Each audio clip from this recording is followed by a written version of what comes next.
Assalamualaikum warahmatullahi wabarakatuh. Kembali lagi dengan saya Yusuf Suganda dengan NIM 12080213143 jurusan Agroteknologi Fakultas Pertanian dan Peternakan UIN Suskaryau.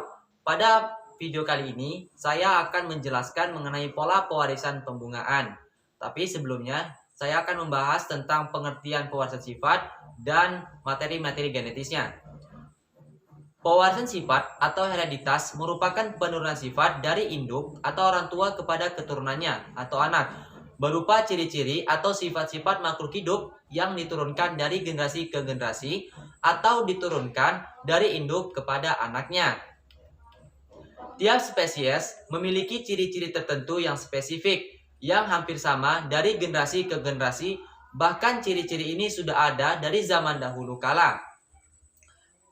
Kedua, yaitu materi genetis. Materi genetis terdiri dari 3. Yang pertama, gen. Gen adalah materi genetik yang tersusun atas DNA yang berada pada kromosom. Gen yang menentukan sifat-sifat dari suatu individu. Kedua, yaitu kromosom. Kromosom adalah benang-benang halus yang berfungsi sebagai pembawa informasi genetis kepada keturunannya. Dan yang ketiga, yaitu alel. Alel merupakan bentuk-bentuk alternatif dari gen pada suatu lokus yang berfungsi menentukan tingkat kekerabatan antara dua individu yang memiliki moyang yang sama, seperti pada anggota generasi hasil perkawinan sekerabat.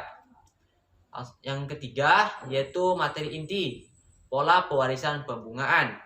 Dasar-dasar pembentukan bunga pada umumnya tersusun atas 4 tipe organ atau karangan bunga, yaitu 2 karangan sebelah luar mengandung organ steril yang membangun periantium, di mana sepal sebelah luar dan pental sebelah dalam.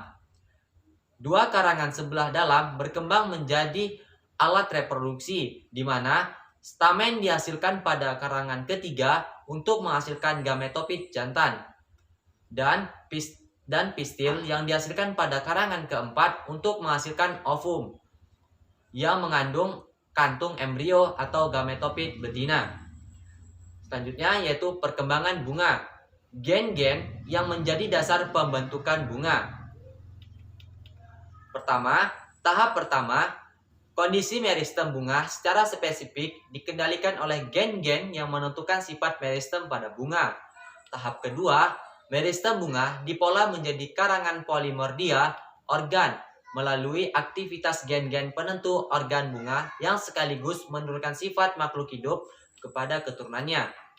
Tahap ketiga, gen-gen penentu organ bunga aktif menghilirisasi efektor-efektor spesifik dari berbagai tipe jaringan dan sel yang membangun tipe-tipe organ berbeda namun memiliki sifat yang sama dengan induknya.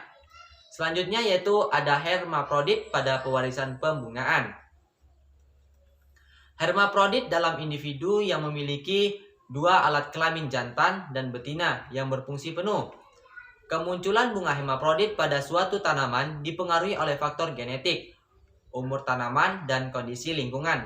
Kemunculan bunga hermaprodit tidak terjadi sepanjang tahun, tetapi lebih sering ditemukan pada tanaman jarak pagar yang telah berumur lebih dari 6 bulan. Fruiset pada tandan bunga dengan bunga hermaprodit lebih tinggi dibandingkan tandan bunga tanpa bunga hermaprodit dengan rata-rata sebesar 80%. Pewarisan sifat hermaprodit dapat diturunkan melalui tetua betina maupun tetua jantan. Gen yang mengendalikan sifat hermaprodit diduga merupakan gen dominan sederhana atau monogenik atau oligonik yang ekspresinya tergantung pada lingkungan. Dan terakhir yaitu pewarisan sifat pada suatu tanaman. Pada setiap kelompok bunga mempunyai gen yang dominan dan gen resesif.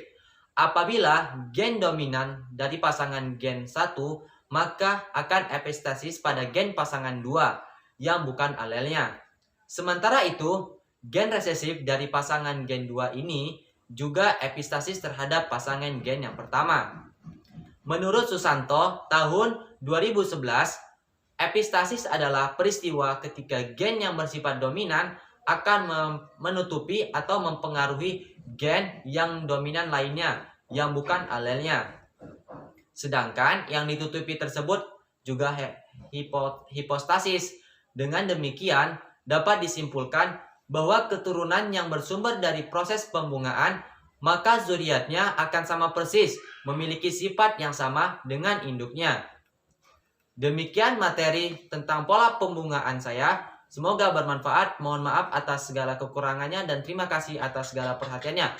Wabillahi taufiq wal hidayah. Wassalamualaikum warahmatullahi wabarakatuh.